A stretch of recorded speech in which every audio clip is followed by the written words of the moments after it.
ஜும்மா நாள் சுன்னத். குளித்து சுத்தமாக இருப்பது மிக வலியுறுத்தப்பட்ட சுன்னத்.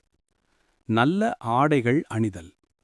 நல்ல சுத்தமான ஆடைகள் மற்றும் வாசனைத் திரவியம் பயன்படுத்துவது சுன்னத். நகங்கள் வெட்டுதல்.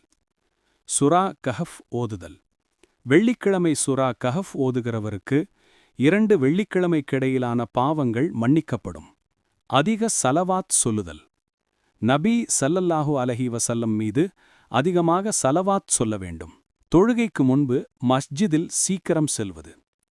முதல் நேரமே மஸ்ஜிதில் செல்வது சுன்னத். குத்பாவை கவனமாக கேட்பது. குத்பா நடக்கும்போது பேசாமல் அமைதியாக கவனம் செலுத்த வேண்டும். துவா செய்வது. ஜும்மா நாளில் ஒரு நேரம் துவா ஏற்றுக்கொள்ளப்படும். ஜும்மாவுக்கு முன் 4 ரக்கத் சுன்னத். ஜும்மாவுக்குப் பின் 2 அல்லது 4 ரக்கத் சுன்னத்.